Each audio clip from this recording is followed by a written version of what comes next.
हमारे YouTube channel में सभी का स्वागत, हार्दिक अभिनंदन। आज हम मकर संक्रांति के पावन पर्व पर किए जाने वाले धर्म कार्य पर चर्चा करेंगे। इस वर्ष 2025 में मकर संक्रांति का पावन पर्व 14 जनवरी को मनाया जाएगा।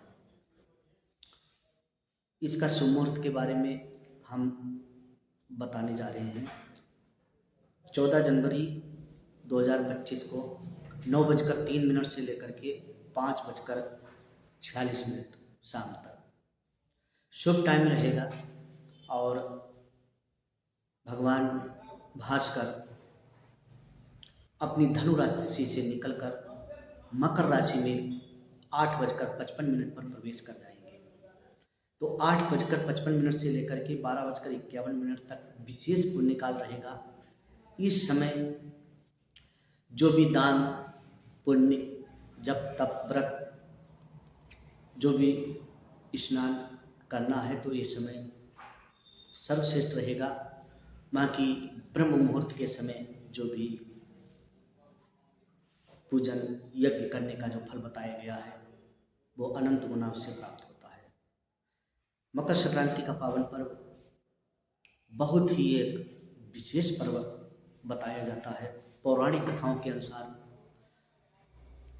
भगवान श्री हरि विष्णु असुरों पर विजय प्राप्त करने के बाद में इस दिन युद्ध समाप्ति की घोषणा भी करते हैं और आज ही के दिन मकर संक्रांति के दिन सूर्य भगवान अपने पुत्र शनिदेव की राशि मकर में प्रवेश करते हैं।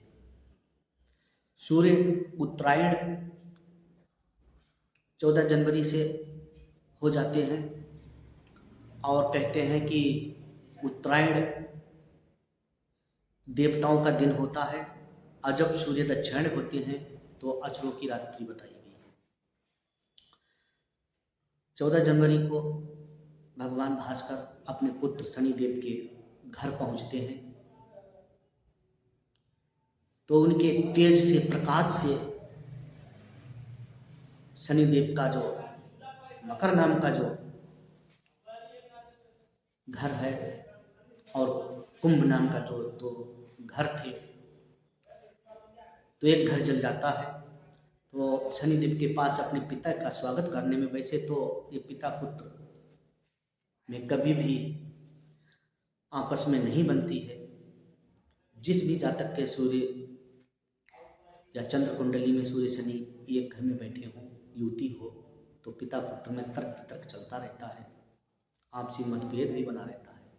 तो इस प्रकार से सूर्यदेव अपने पुत्र शनिदेव के घर पहुंचते हैं तो शनिदेव बहुत प्रसन्न होते हैं कि पिताश्री का आगमन हुआ है, स्वागत करते हैं। तो स्वागत करने के लिए कुछ नहीं था, घर जल चुका था उनका। तो वो देखते हैं तिल पर नजर पड़ती है तो तिल लेकर के शनिदेव भगवान अपने पिता का स्वागत करते हैं। तो भगवान भास्कर तिल लेने के बाद में, तिल खाने के बाद में बहुत प्रसन्न होते हैं तो उनको कुंभ नाम का और घर एक प्रदान कर देते हैं। तो इस प्रकार से पिता पुत्र का मिलन का एक बहुत भी एक अनूठा संयोग भी है। और इसी दिन गंगा सागर में मिलान भी होता है। इसी दिन पौराणिक कथाओं के अनुसार राजा सगर ने अश्वमेध यज्ञ करने की घोषणा की। अश्वमेध यज्ञ सफल होने के लिए उन्होंने अपना अश्व छोड़ा। देवराज इंद्र को ये प्रतीत हुआ कि अगर इनका अश्वमेध यज्ञ सफल हो जाता है तो मेरा इंद्रलोक को मुझे छोड़ना पड़ सकता है। तो उन्होंने छल से कपिल मुनि के आश्रम में अश्व, छोड़ा हुआ अश्व उनके बांध दिया और इंद्रदेव गायब हो जाते हैं। उसी समय राजा सगर के 60,000 पुत्र कपिल मुनि के आश्रम में पहुंचते हैं और युद्ध करने के लिए तैयार हो जाते हैं। तो राजा सगर के 60,000 पुत्रों को कपिल मुनि श्राप देकर के उनको जला डालते हैं, भस्म कर देते हैं। इतनी बात सुनने के बाद राजा सगर के पोते अंशुमान राजकुमार ने कपिल मुनि में जाकर के प्रार्थना की।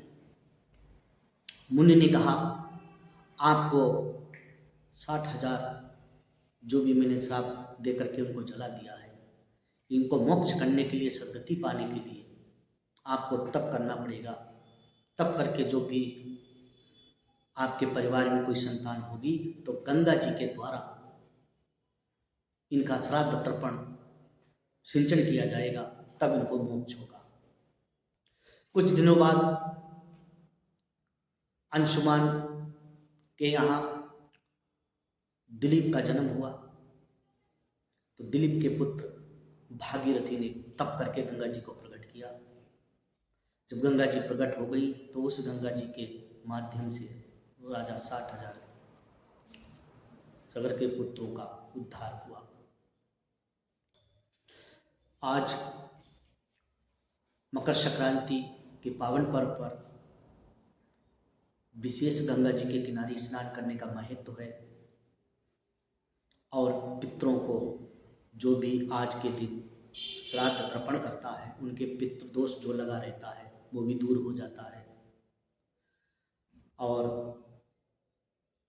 पिता पुत्र में आपसी सामंजस्य बैठे तो इस दिन पिता पुत्र को दोनों एक साथ बैठ करके तिल के मिष्ठान का एक साथ बैठकर ग्रहण करना चाहिए और तिल के मीठे का दान दिया जाता है। आज के दिन मकर संक्रांति के दिन रेड कलर के वस्त्र पहने, पीला पहने, उसका विशेष महत्व है। काला नीला आसमानी ना पहने और शनि भगवान की कृपा दृष्टि प्राप्त करने के लिए तिल का दान करें, तिल के मीठे का दान करें। जितने भी बड़े हैं उनका सम्मान करें, आशीर्वाद लें, चरण स्पर्श करके। खिचड़ी का दान करें, विशेष महत्व है। ये पुण्यकाल और सूर्य का संक्रांति काल, इस दिन पुख्य नक्षत्र भी है। पंचांग के अनुसार ये 19 साल बाद इतना विशेष बड़ा पर्व आ रहा है। आज के दिन जो भी दान, तप, व्रत, उपवास, गंगा स्नान और जो भी धर्म कार्य करते हैं तो उसका विशेष महत्व है। जिनके कुंडली में पितृदोष चल रहा है तो वो तिल का दान करें, तिल के मीठे का दान करें। जिनके पिता पुत्र में सामंजस्य, आपसी सामंजस्य नहीं बनता है, वो कल तिल की मिठाई का दान कम से कम 60 वर्ष के ऊपर के व्यक्तियों को दान करें और उनके चरण स्पर्श करके लाभ लें। इस प्रकार से इस पर्व का विशेष महत्व बताया गया है।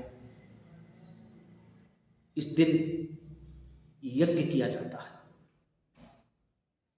कहते हैं संक्रांति पर्व पर यज्ञ करने से अनेकों गुना लाभ मिलता है, मनोकामना पूर्ण होती है। रुद्राभिषेक कर सकते हैं, पंचामृत से शिव का अभिषेक कर सकते हैं। जिनकी शादी विवाह में रुकावट है तो वो कल पंचामृत में हल्दी डाल करके शिव जी के ऊपर ओम श्री शिवाय नमः बोल करके सिंचन करके आए। और जिनका सूर्य कमजोर चल रहा है वो कल के दिन एक तांबे के लोटे में रोली, लाल फूल, मीठा बोल करके ओम घृणी सूर्याय नमः बोल करके सूर्य भगवान को अर्घ्य प्रदान करें। ये नियमित प्रक्रिया 40 दिन तक करें तो सूर्य भगवान की शुभ दृष्टि प्राप्त होगी। ऐसा पावन पर्व पर कोई भी यहाँ पे पुण्य कार्य करने के लिए संकल्प ले सकते हैं, जिससे आपकी मनोकामना अवश्य पूर्ण होगी। इस सूर्य संक्रांति का पर्व विशेष महत्व रखता है और इस बार पुख्य नक्षत्र भी पड़ रहा है। कहते हैं नक्षत्रों का राजा पुख्य, जो स्वयं शनिदेव का है। आज के दिन करने वाले शुभ कार्य जितने भी हैं, धर्म कृत्य, उनका अनंत गुना फल पुराणों में बताया गया है।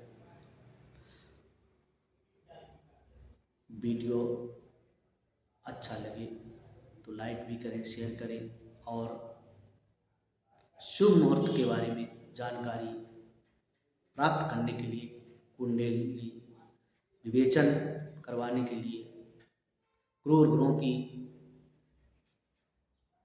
दृष्टियाँ जो कुंडलियों में क्रूर योग बन रहे हैं, उसका निवारण के लिए हमसे संपर्क करते हैं। और हमारे कमेंट बॉक्स में भी अगर आपको कुंडली पर परामर्श लेना चाहते हैं तो हमारे कमेंट में अपनी डेट ऑफ बर्थ, जन्म टाइम, जन्म स्थान लिख सकते हैं और हमारे व्हाट्सएप नंबर पे व्हाट्सएप मैसेज भी कर सकते हैं। अच्छा लगे तो लाइक करें, शेयर करें, जिससे ज्ञान का आलोक जन जन तक बढ़े।